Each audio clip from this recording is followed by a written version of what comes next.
नमस्कार दोस्तों, जीबीसीएल career institute में आप सभी का हार्दिक स्वागत और अभिनंदन है। जैसा कि आप सभी को पता है कि हम 10th क्लास के वीडियो सोल्व कर रहे थे और 10th क्लास में लास्ट ईयर का पेपर सोल्व कर रहे थे, जिसमें हमने 2017 का पेपर सोल्व कर लिया था। 2018 में हमने बहुत सारे क्वेश्चन सोल्व कर लिए थे। अब आज के इस वीडियो में हम बचे हुए सवाल सोल्व करेंगे। तो दोस्तों, सभी को ये वीडियो शेयर कर दीजिए और चैनल को सब्सक्राइब कर दीजिए। आज के ये मोटिवेशन कोड आपके लिए है कि लक का तो पता नहीं, लेकिन अवसर जरूर मिलता है मेहनत करने वालों को। दोस्तों, भाग्य के भरोसे बैठे रहोगे तो शायद कुछ मिलेगा या नहीं मिलेगा, ऐसा नहीं कह सकते। बट यदि आप मेहनत करोगे तो आपको फल अवश्य मिलेगा, परिणाम आपको मेहनत का अवश्य मिलेगा। तो मेहनत करते रहिए और भाग्य के भरोसे बैठना छोड़ दीजिए, क्योंकि अब वो टाइम आ चुका है जब आपको जागना होगा और एग्ज़ाम बहुत नज़दीक आ चुके हैं। तो दोस्तों, आज के इस वीडियो का जो 27वां क्वेश्चन का पहला पार्ट था हम कर चुके हैं, और ये सेकंड पार्ट है, क्योंकि 27वां क्वेश्चन है, बड़े क्वेश्चन आ जाते हैं। 26 से 6 नंबर का क्वेश्चन होता है। तो ये क्वेश्चन है वो त्रिकोणमिति का सवाल है। त्रिकोणमिति के कुछ फॉर्मूले हैं, वो आपको अच्छी तरह आने चाहिए, तभी जाके आप त्रिकोणमिति के सवालों को हल कर पाओगे। तो यहाँ पे छोटे छोटे फॉर्मूले हैं, वो यूज होंगे। इस सवाल को करने की पहला अप्रोच ये रहेगी कि इसका ये लेफ्ट हैंड साइड है और ये राइट हैंड साइड है। तो ये दायां पक्ष, ये बायां पक्ष है और ये दायां पक्ष है। तो फर्स्ट वाला तरीका ये रहेगा कि आप बायां पक्ष लेके चलो, यानी लेफ्ट साइड लेके चलो, और उसको सोल्व करते हुए आप कहाँ पहुँच जाओ, राइट हैंड साइड से निकाल दो। दूसरा तरीका ये रहेगा कि आप क्वेश्चन को ही हल करो, और उसी को ही सोल्व करते हुए आप लेफ्ट हैंड साइड और राइट हैंड साइड ले आओ। तो ये सिद्ध करने के दो तरीके हैं। आप दोनों तरीके को क्वेश्चन को देखकर अंदाजा लगा सकते हो कि कौन सा तरीका आसान रहेगा या कौन से तरीके से क्वेश्चन जल्दी सोल्व होगा। तो हम यहाँ पे दूसरे तरीके से क्वेश्चन सोल्व करेंगे, क्योंकि इससे ये क्वेश्चन बहुत जल्दी सोल्व हो जाएगा। तो मैं इस क्वेश्चन को किस तरह से सोल्व करेंगे देखिए, और कुछ फॉर्मूले जो आपको आते हों वो भी इसमें काम में आने वाले हैं।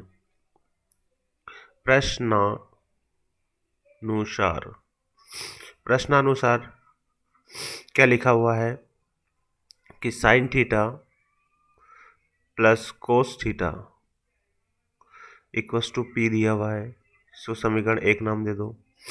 और sec theta plus cosec theta बराबर क्यू दिया हुआ है, इसको समीकरण 2 नाम दे दो।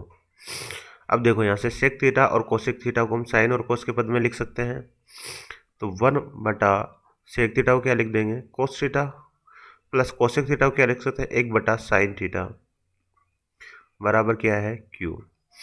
यहाँ से देखो लैसा ले लो, तो आप लैसा लोगे तो क्या आ जाएगा, sine theta into cos theta. यहाँ पे ऊपर क्या बच जाएगा, देखो कोस थीटा का इसमें भाग लगाओगे तो साइन थीटा बचेगा, तो यहाँ पे बच जाएगा साइन थीटा, प्लस का प्लस, यहाँ है साइन थीटा का नीचे वाली संख्या में लैसा में भाग लगाओगे तो कोस थीटा बचेगा, तो यहाँ पे बच गया कोस थीटा बराबर क्यू। साइन थीटा और कोस थीटा की वैल्यू समीकरण 1 में दी हुई है, तो इसकी जगह क्या लिख देंगे, पी लिख देंगे। तो पी बटा sign theta into cos theta बराबर क्यू आ चुका है। क्रॉस गुणा कर लीजिए, जब आप क्रॉस गुणा करोगे तो P बराबर क्या आ जाएगा, sine theta cos theta into Q आ जाएगा। अब आपको इसकी sine theta into cos theta की वैल्यू निकालनी है, तो ये जो गुणा में है ये इसके बटा में चला जाएगा। तो साइन थीटा और कोस थीटा बराबर क्या आ चुका है, P बटा क्यू। यहाँ तक समझ में आ चुका होगा। इसको दे दो समीकरण नंबर 3 नाम। अब जब इसको आप आगे सोल्व करोगे तो आपने क्वेश्चन में दिया हुआ है कि sine theta plus cos theta बराबर पी है। देखो यहाँ से साइन थीटा और कोस थीटा की वैल्यू पी दी हुई है और समीकरण नंबर 3 में sign theta into cos theta की वैल्यू पी बटा क्यू है। तो हमको पता है कि साइन इसका वर्क कर देंगे तो उसमें कि एक पद आएगा 2 साइन थीटा कोस थीटा और उसमें इसकी वैल्यू रख देंगे। तो अपन क्या करने वाले हैं, इसका स्क्वायर करने वाले हैं का वर्क करने पर। जब अपन इसका वर्क करेंगे तो क्या आ जाएगा, sine theta plus cos theta का होल स्क्वायर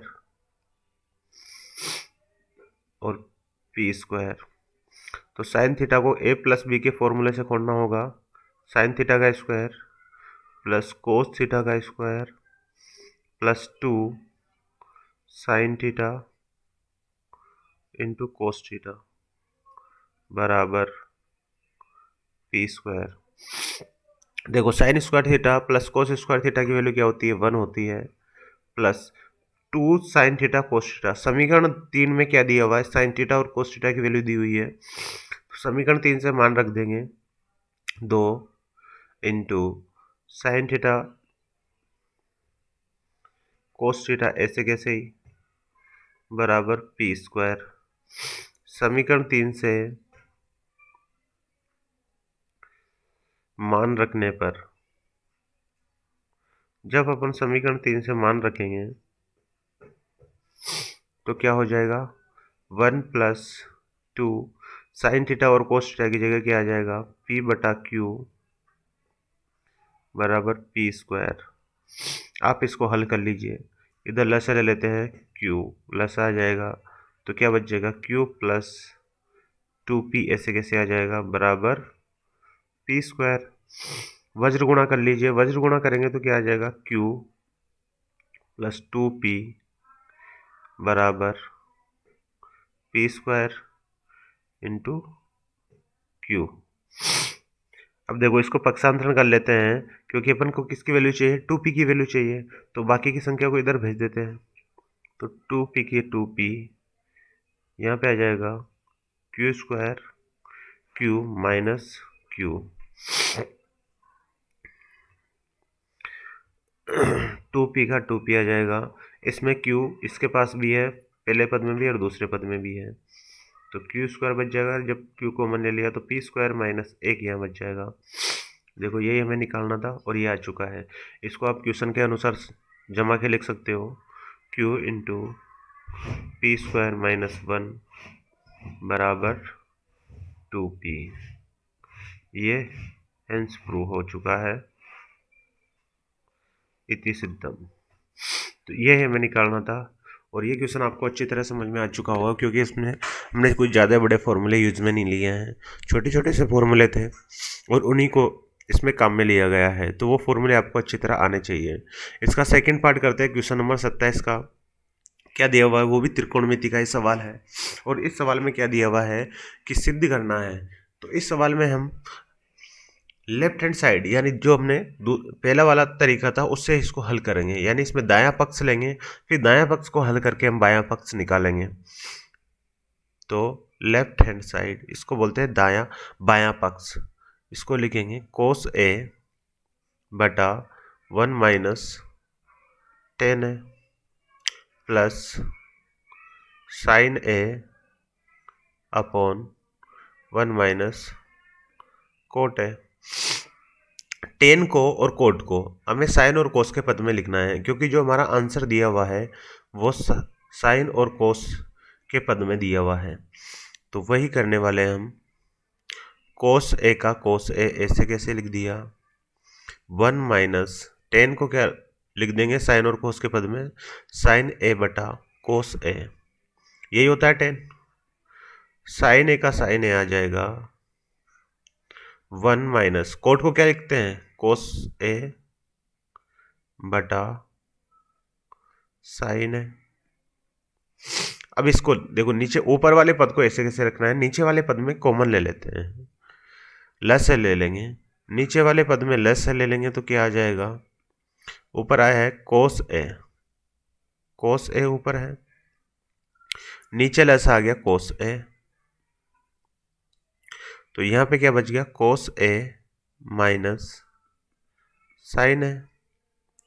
प्लस का प्लस ऐसे कैसे ही, साइन ए यहाँ पे लिख दिया ऊपर का, नीचे लेस आ गया है साइन ए, तो यहाँ पे क्या बच चुका है साइन ए माइनस कोस है। अब जो बटा में है वो ऊपर चला जाएगा, तो ये पे क्या हो जाएगा कोस ए इंटू कोस ए हो जाएगा, और नीचे हो जाएगा कोस ए माइनस साइन है, इधर प्लस का प्लस। इसी तरह नीचे का जो साइन है वो ऊपर चला जाएगा तो गुणा में हो जाएगा, साइन ए बटा साइन ए माइनस कोस है। यहां तक ये समझ में आ चुका है।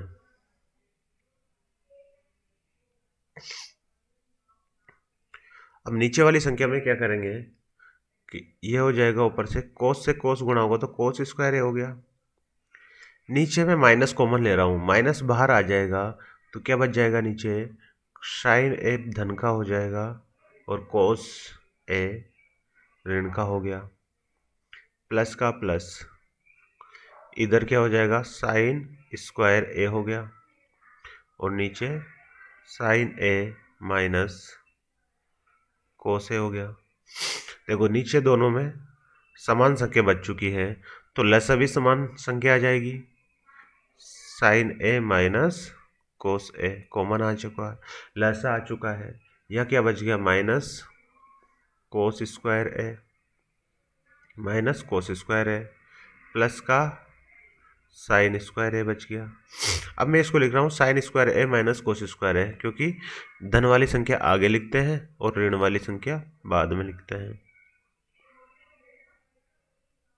बटा साइन ए माइनस कोस है। अब आपने ए स्क्वायर माइनस बी स्क्वायर का फॉर्मूला पढ़ा होगा, क्या होता है ए प्लस बी इंटू ए माइनस बी। तो उसी फॉर्मूले को देखो यहाँ से साइन स्क्वायर ए माइनस कोस स्क्वायर है, तो इसको इस फॉर्मूले से खोलेंगे ए स्क्वायर माइनस बी स्क्वायर के, तो क्या आ जाएगा साइन ए प्लस कोस है इंटू साइन ए माइनस कोस है, और बटा में क्या है, बटा में है साइन ए माइनस कोस है। तो देखो ये साइन ए कोस ए माइनस है, ये वाला पद कट जाएगा, क्या बचेगा साइन ए माइनस, तो कट ही गया, साइन ए प्लस कोस ए बच गया। ये हमें सिद्ध करना था और ये हमारा क्या आ चुका है राइट हैंड साइड आ चुकी है। तो ये क्वेश्चन इस तरह से आपको हल करना था। आई होप समझ में आया होगा। नेक्स्ट क्वेश्चन की ओर बढ़ते, क्वेश्चन नंबर 28। देखो यहाँ पे दो बिंदु दिए हुए हैं और दो बिंदुओं के बीच की दूरी दी हुई है, तो हमें एक बिंदु के निर्देशांक निकालते हैं। आपने निर्देशांक फॉर्मूला दूरी फॉर्मूला पढ़ा होगा कि दो बिंदुओं को किस अनुपात में काटा जाए, तो उसका फॉर्मूला क्या होता है। चलो मैं आपको एक बार याद दिलाता हूँ कि यदि इस तरह से दिया हुआ हो, कोई लाइन है, इसके दो बिंदु दे रखे हैं x1 y1, इधर दिए हुए हैं x2 y2, और यहाँ पे कोई बिंदु है, इसको a नाम दे रहा हूँ, इसको b नाम दिया, इसको p नाम दिया मैंने, और ये इसको x और y में काट रहा है और इसको m अनुपात n में काटता हो, तो क्या हो जाएगा, इसका p बिंदु का x निर्देशांक हो जाता है mx2 plus n x1 upon m1 plus m plus n हो जाएगा, m प्लस n हो जाएगा। और इसी तरह से y निर्देशांक क्या हो जाएगा my2 plus n y1 upon m plus n हो जाएगा, ये y है। तो ये फॉर्मूला आपको ने पढ़ा होगा। लेकिन जब अपन को निर्देशांक निकालने हो या अनुपात निकालना हो तो हम क्या मानते हैं, इसको k अनुपात 1 मानते हैं और उससे सोल्व करते हैं। तो यहाँ पे भी हम इसी तरह से इसको सोल्व करेंगे। यहाँ पे एक बिंदु दिया हुआ है x और 3 दिया हुआ है और 5 और 2 दिया हुआ है, इसके बीच की दूरी को 5 7 हो तो x का मान ज्ञात करना है। तो देखो दूरी फॉर्मूला भी आपने पढ़ा होगा। इसी तरह से दो बिंदु a और b के बीच की दूरी निकालनी है, तो दूरी फॉर्मूला अंडर रूट के अंदर निकालते हैं। d बराबर x2 माइनस x1 का whole square plus y2 minus y1 का स्क्वायर। तो इसमें वैल्यू रखनी है और अपन को d की वैल्यू दी हुई है, तो इसको सीधे फॉर्मूले से हल करेंगे। बिंदु x 3 तथा 5 7 के बीच की दूरी। अब इन दोनों के बीच की दूरी बराबर क्या फॉर्मूले से आगे आ जाएगी,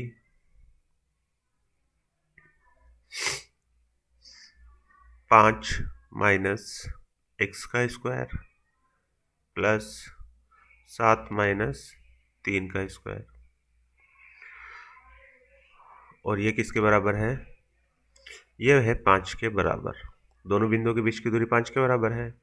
अपन इसको हल कर लेते हैं। क्या आता है, 5 माइनस एक्स का स्क्वायर। जब 5 माइनस एक्स का स्क्वायर खोलोगे तो ये आ जाएगा a plus A minus B के होल स्क्वायर से खुल जाएगा 25 plus x square minus 10x, 2a भी होता है प्लस, देखो यहाँ से 7 में से 3 जाएगा तो 4 बचेगा। 4 का स्क्वायर करोगे तो क्या आएगा, 16। आगे और हल कर लेते हैं इसको। मैं एक्स स्क्वायर वाले पद को आगे लिख रहा हूँ, माइनस 10x, ऐसे कैसे लिख दिया, देखो 25 और 16 धन के हैं, दोनों जुड़ जाएंगे तो कितना हो जाएगा, 4 5 11 हासिल को 1 2 और 1 3 और 1 4, 41 हो गया। और पूरी की पूरी संख्या किस में चल रही है, अंडर रूट के अंदर चल रही है। यहाँ बराबर 5 है। वर्ग कर देते हैं दोनों तरफ। वर्ग करने पर देखो, वर्ग करने पर क्या बदलता है, ये अंडर रूट हट जाएगा और ये क्वेश्चन सॉल्व हो जाएगा। तो 25 हो जाएगा वर्ग करेंगे तो, और इधर का वर्ग करेंगे तो ये अंडर रूट हट जाएगा। बाकी संख्या x square minus 10x plus 41। अब 25 को इधर लाएंगे तो ये हो जाएगा माइनस का, तो एक्स स्क्वायर माइनस 10x, 41 धन के हैं, माइनस का 25 बराबर 0 हो जाएगा, क्योंकि इधर कुछ नहीं बचा, बराबर 0 था, मैंने वो 0 इधर लिख दिया। एक्स स्क्वायर माइनस 10x, 25 में से 41 जाएंगे तो वापस 16 बच जाएंगे, क्योंकि मैंने 16 और 25 41 ही किया था। अब देखो 3 पद हैं, तो 3 पद से हमें 4 पद बना के इसमें x का मान निकालना है। तो 3 पद से 4 पद बनाना हमने सीखा होगा कि जो लास्ट वाला पद है और फर्स्ट वाले पद का जो गुणांक है उसको गुणा करते हैं। तो यहाँ पे फर्स्ट वाले पद का गुणांक 1 है, लास्ट वाला पद 16 है, 16 को 1 से गुणा करेंगे तो 16 आएगा। 16 के 2 टुकड़े इस तरह से करने हैं कि यहाँ पे जो चिन्ह है, यहाँ पे धन का चिन्ह है, तो जोड़ने पे कितना आना चाहिए, माइनस का 10 आना चाहिए। तो 16 को किस तरह से जोड़ देंगे, 8 दूनी 16 होता है, 8 और 2 10 हो जाएंगे। तो x square minus 8x minus 2x plus 16 बराबर 0 आ जाएगा। अब इस वाले पद में क्या कॉमन आ रहा, x आ रहा है, तो x माइनस 8 आ जाएगा, माइनस इस वाले पद और इस वाले पद में 2 कॉमन आ रहा है, तो x माइनस का 2 बाहर आ गया तो अंदर धन का x बच गया, माइनस का 8 बच जाएगा बराबर 0। देखो x माइनस 8 यहाँ पे भी है, x माइनस 8 यहाँ पे भी है, तो क्या बचेगा, x माइनस 8 कॉमन आ गया है, x माइनस 2 अंदर बच गया है।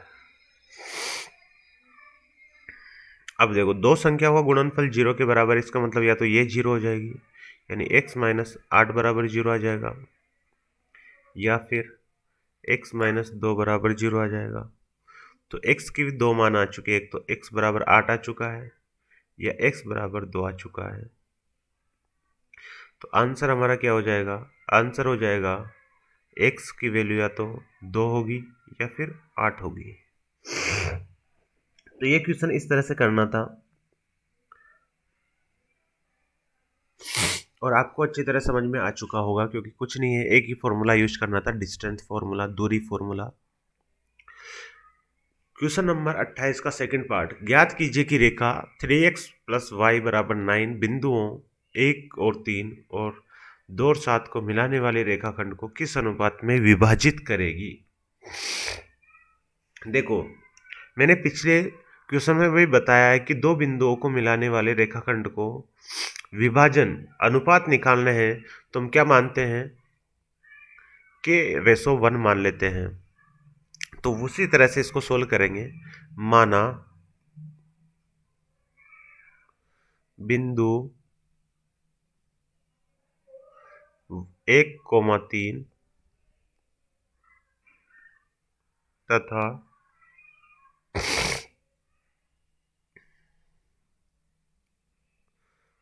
2,7 को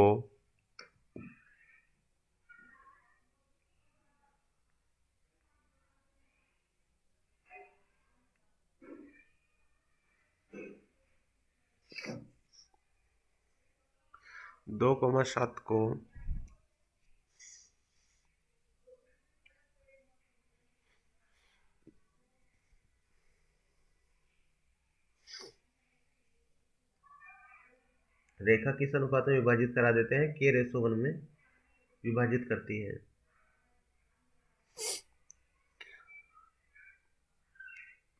रेखा के अनुपात 1 में विभाजित करती है।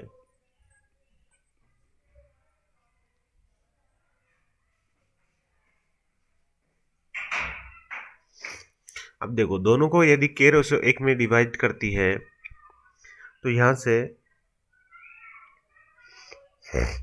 इस बिंदु के निर्देशांक निकाल सकते हैं अपन।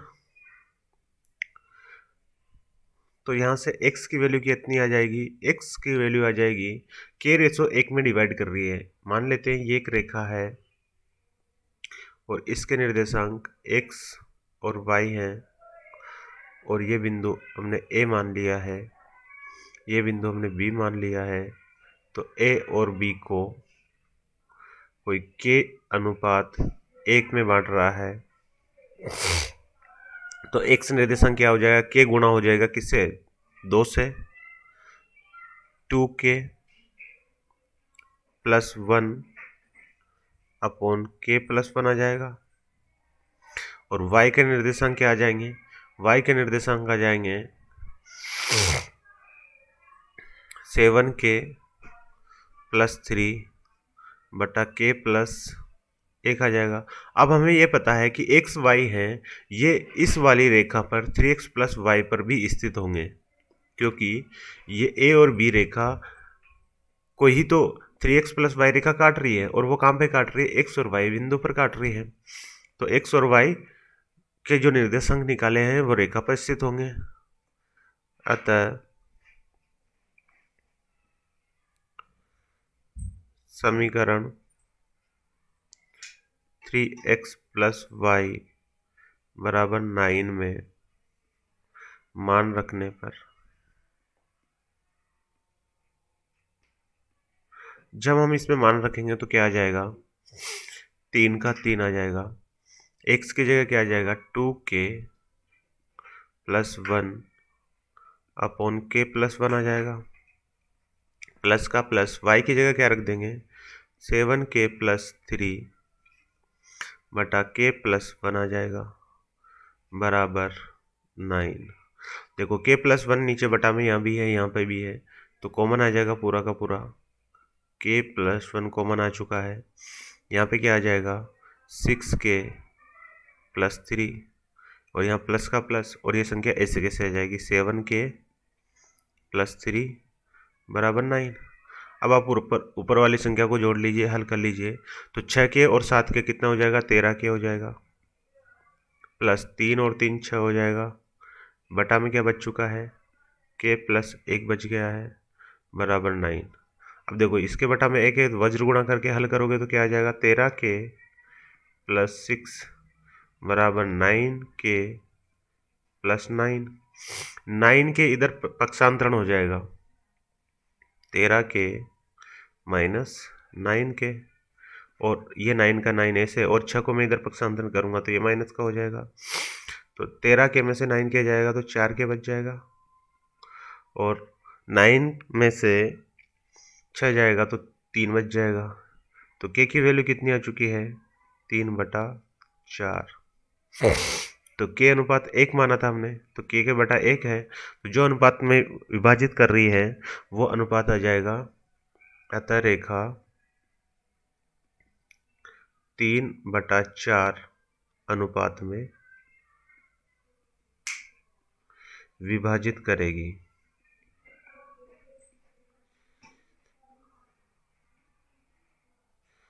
ये इस क्वेश्चन का आंसर है। तो दोस्तों ये क्वेश्चन अच्छी तरह समझ में आया हुआ।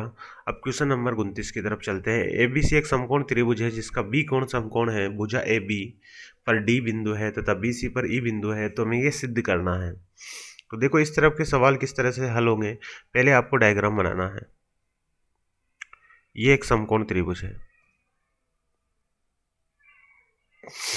बी कोण समकोण है, ये ए मान लिया, ये बी मान लिया और ये सी मान लिया। ए बी पर बिंदु डी है, देखो ए बी पर है डी बिंदु, डी मैंने यहाँ मान लिया है, और बी सी पर है ई बिंदु है, बी सी पर ए ई बिंदु है।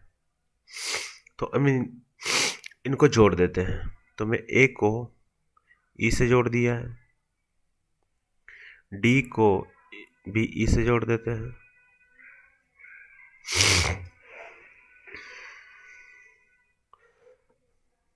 अब हमें क्या करना है, अलग अलग समीकरण बनानी है। तो एक तो ए ई स्क्वायर, देखो ए ई स्क्वायर चाहिए एक समीकरण में, ए ई स्क्वायर और सी डी स्क्वायर, सी और डी, तो सी और डी को भी मिलाना पड़ेगा। तो पहले अपन ले लेते हैं ए बी ई त्रिभुज में, क्योंकि ए ई किस में आएगा, ए बी ई त्रिभुज में आएगा। समकोण त्रिभुज ए बी ई में, ए बी ई में क्या हो जाएगा, ए ई का स्क्वायर बराबर ए बी का स्क्वायर प्लस बी ई का स्क्वायर हो जाएगा। ये समीकरण 1 बन गया है। दूसरा ले लेते हैं समकोण त्रिभुज, कौन सा, समकोण त्रिभुज, हमें क्या चाहिए, सी डी का स्क्वायर दिया हुआ है, तो सी डी का स्क्वायर किस में आएगा, डी बी सी में, समकोण त्रिभुज डी बी सी में सी डी का स्क्वायर बराबर डी बी का स्क्वायर प्लस बी सी का स्क्वायर। ये समीकरण 2 हो गया। अब हमें क्या चाहिए, ए सी का स्क्वायर चाहिए, एक ए सी का स्क्वायर चाहिए। तो पूरे समकोण त्रिभुज में देखते हैं, समकोण त्रिभुज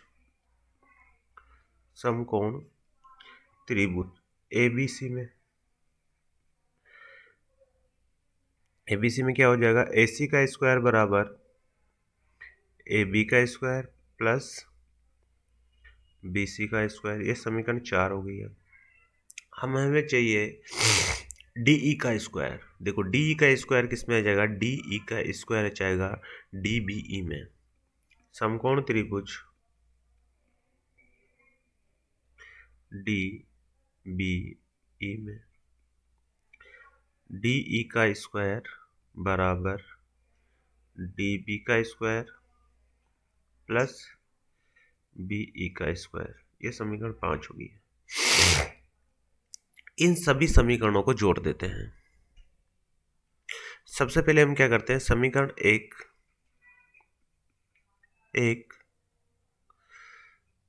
और 2 को जोड़ रहे हैं। तो समीकरण 1 और 2 को जोड़ेंगे तो ए का स्क्वायर प्लस सी डी का square, left hand side left में जुड़ जाएगी, राइट हैंड साइड राइट में जुड़ जाएगी, ए बी का स्क्वायर प्लस बी ई का स्क्वायर प्लस डी बी का स्क्वायर प्लस बी सी का स्क्वायर।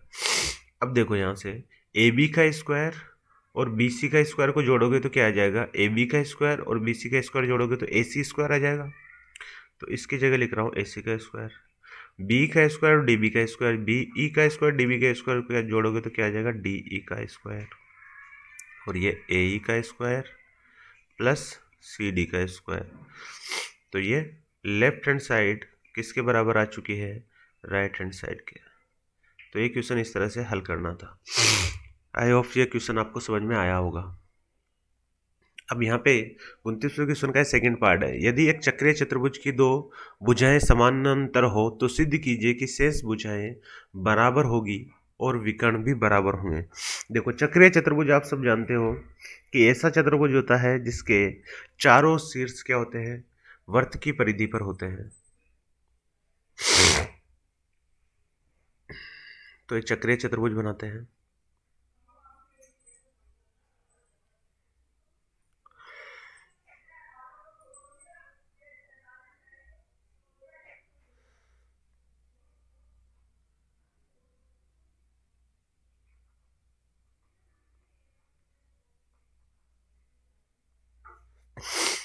ये ए आ गया है, ये बी, ये सी और ये डी। विकर्ण मिला देते हैं।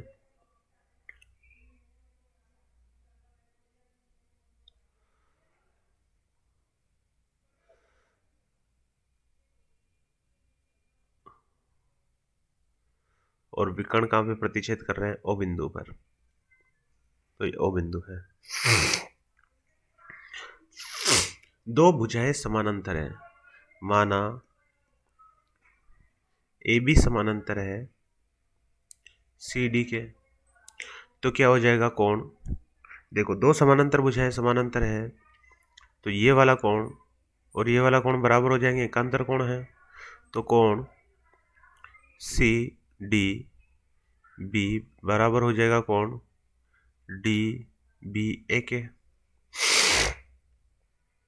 और ये वाला कोण बराबर हो जाएगा इस वाले कोण के, और कोण डी सी ए बराबर हो जाएगा कोण सी ए बी के, एकांतर कोण है।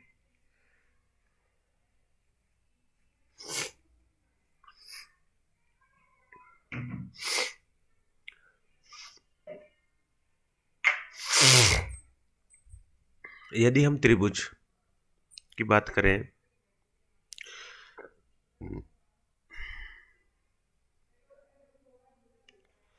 इस वाले त्रिभुज की बात करें,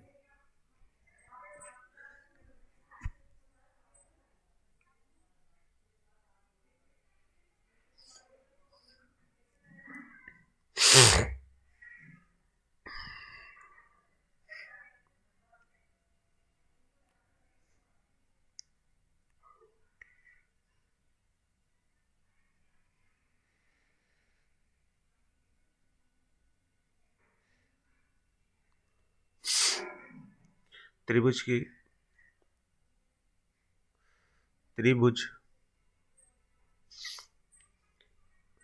त्रिभुज ए सी बी तथा त्रिभुज ए बी डी की बात करते हैं। ए सी बी और ए बी डी में त्रिभुज ए बी डी में इन दोनों में सर्वांग समता लगाते हैं। तो देखो एक त्रिभुज तो ये वाला हो गया और एक त्रिभुज ये वाला हो गया। एक त्रिभुज ये हो चुका है और एक त्रिभुज ये हो गया है। तो यहां से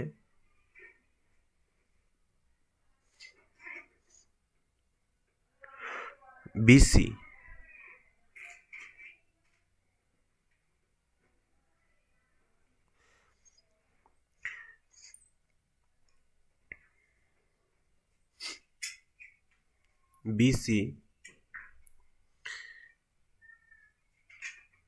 BC किसके बराबर आ जाएगी? BC बराबर आ जाएगी AD के, क्योंकि ये दोनों क्या है, कॉमन कोड है, क्योंकि ये समान एंगल बना रही है। देखो इस वाली जीवा के द्वारा ये वाला कोण बनाया जा रहा है, और इस वाली AD जीवा के द्वारा ये वाला कोण बनाया जा रहा है। दोनों कोण बराबर हैं, तो इनके द्वारा सेम, जब परिधि पर कोण बराबर है तो केंद्र पर बना कोण भी बराबर हो जाएगा। परिधि का कोण बराबर आ रहा है, तो ये क्या हो जाएगी, कॉमन कोड, यानी उभयनिष्ठ जीवा हो जाएगी। उभयनिष्ठ जीवा है की वजह से दोनों क्या आ चुके हैं, बराबर आ चुके हैं। ACB, कोण ACB को हम बराबर कर चुके हैं कोण ADB के बराबर कर चुके हैं इस कोण को। सेम सेगमेंट का कोण है ACB। देखो ACB ये वाला कोण है, और ADB ये वाला कोण है, सेम सेगमेंट का कोण है। इसी सेगमेंट के द्वारा ये कोण बन रहा है और इसी सेगमेंट के द्वारा ये कोण बन रहा है, तो एक ही जीवा के द्वारा बनाए गए कोण बराबर होते हैं। समान वृत्तखंड के कोण है,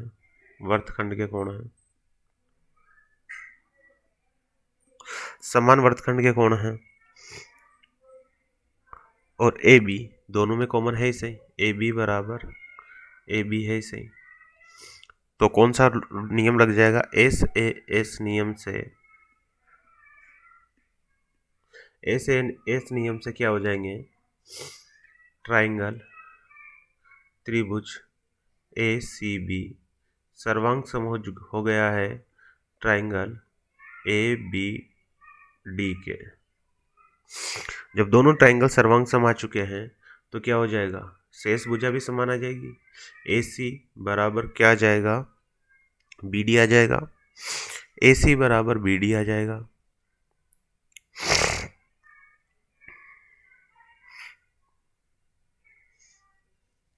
तो शेष भुजाएं, तो ये क्या हो चुके हैं, विकर्ण बराबर आ चुके हैं, और शेष भुजाएं समान तो हमने सिद्ध कर दी है। BC बराबर AD ये आ ही चुका है, BC बराबर AD तथा BC बराबर AD आ चुका है, क्योंकि ये समान इनसे दो ऐसी जीवाएं हैं जिनसे वृत्तखंड के कोण समान बन रहे हैं, तो ये जीवाएं भी बराबर हो जाएगी। तो ये हमें सिद्ध करना था, तो ये आपको समझ में आ चुका होगा। क्वेश्चन नंबर 30, देखो ये बहुलक का क्वेश्चन है, और बहुलक के क्वेश्चन को आपको किस तरह से हल करना है, ये बहुत ही ईजी है। सबसे पहले क्या कर लेते हैं, हम एक टेबल बना लेते हैं।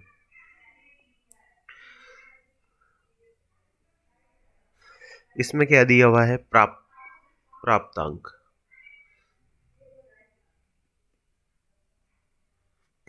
प्राप्तांक किस अनुपात में, रेंज में दिए हुए हैं, 20 से 30, फिर दिया हुआ है 30 से 40, फिर दिया हुआ है 40 से 50, फिर दिया हुआ है 50 से 60 और 60 से 70। ये इस अनुपात में दिए हुए हैं। फिर दिए हुए छात्रों की संख्या,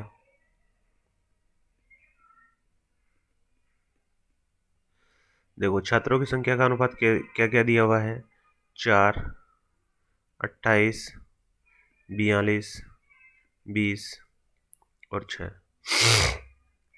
हम क्या करते हैं, सबसे पहले निकालते हैं मीन,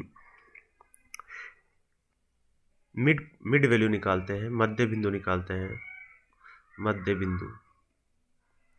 तो मध्य बिंदु किसका निकालते हैं, इसका, इन दोनों को अपर लिमिट यानी निम्न मान और उच्च मान को जोड़ के बीच की संख्या का भाग लगा देते हैं, 2 का भाग लगा देते हैं। 20 और 30 50, 50 का आधा कितना हो जाएगा, 25।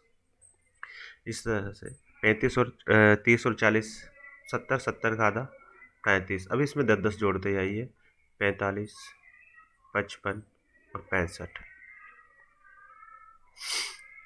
अब क्या करेंगे, अब यहाँ पे निकालेंगे अपन नंबर ऑफ स्टूडेंट क्या आ चुका है, नंबर ऑफ स्टूडेंट आ चुका है अपना, ये x का मान हो चुका है और ये f है। तो यहाँ पे निकालेंगे अब f into x, F x करेंगे तो 25 को 100 हो जाएगा।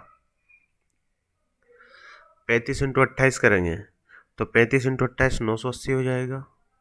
45 इंटू 42 करेंगे तो 1890 हो जाएगा। 55 इंटू 20 करेंगे तो 1100 हो जाएगा और 65 इंटू 6 करेंगे तो हो जाएगा 390।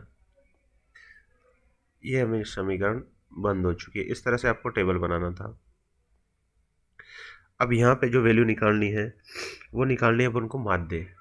देखो सबसे पहले माध्य क्या होता है, इन सभी को जोड़ लीजिए। तो यहाँ पे जो n की वैल्यू आई है वो n बराबर आ चुका है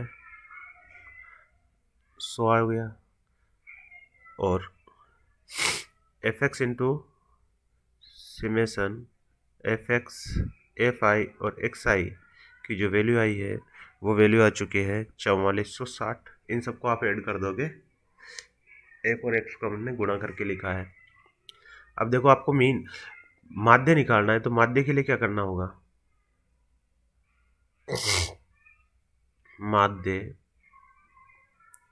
माध्य बराबर होता है जो टोटल अपने वैल्यू निकाली है समेशन एफ आई एक्स आई बटा एन लिखते हैं। तो 4460 बटा 100 करोगे तो ये कितनी वैल्यू आ चुकी है 44.60। ये तो एक आंसर आ चुका है, माध्य आ चुका है। अब निकालना आपको बहुलक। तो बहुलक का फॉर्मूला क्या होता है, बहुलक का फॉर्मूला होता है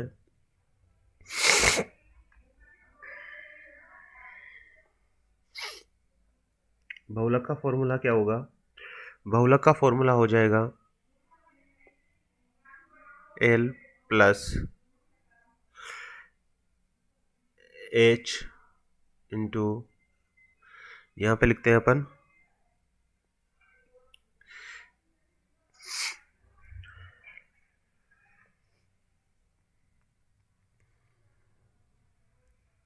F1 माइनस F0 बटा में लिखेंगे 2F1 minus F0 minus F2। अब यहाँ पे आपको वैल्यू रखनी होगी। देखो L1 क्या होती है, जो बहुलक वर्ग होता है उसकी निम्न सीमा होती है। तो बहुलक वर्ग कौन सा होगा, जिसमें सबसे अधिक बारंबारता होगी वो बहुलक वर्ग हो जाएगा। सबसे अधिक बारंबारता किसकी है, सबसे अधिक बारंबारता 42 ये है। तो इसका बहुलक वर्ग कितना हो जाएगा 40। 40 की निम्न सीमा क्या आ जाएगी 40, और 50 है तो इसकी निम्न सीमा कितनी हो जाएगी 40 प्लस का प्लस। अब देखो एच क्या होता है, डिफरेंस। जो यहाँ पे अंतराल चल रहा है इनमें क्या क्या डिफरेंस आ रहा है, 10 का डिफरेंस आ रहा है। तो ये 10 से गुणा हो जाएगा इंटू F1।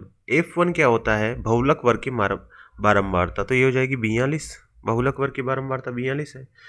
और माइनस बहुलक वर्ग से ठीक नीचे वाले वर्ग की बारंबारता F0 होती है, तो वो है 28 इंटू 2 इंटू F1 वही 42 माइनस F0 28 है, और F2 क्या होती है, बहुलक वर्ग से उच्चतम वर्ग की बारंबारता, तो वो है 20। अब इसको हल करना है तो 40 का 40 प्लस 10, ऊपर कितना बच जाएगा, ऊपर बच चुका है 14 और नीचे 14 दूनी, देखो 2 42 से गुना होगा तो ये हो जाएगा 84 माइनस 28 और 20 को ऐड करोगे तो ये हो जाएगा 48। इसको आगे और हल कर लीजिए, 40 प्लस 10 इंटू 14 बटा 84 में से 48 घटाओगे तो कितना बच जाएगा 6, और यहाँ पे 3 36। अब आप इसको हल कर लो।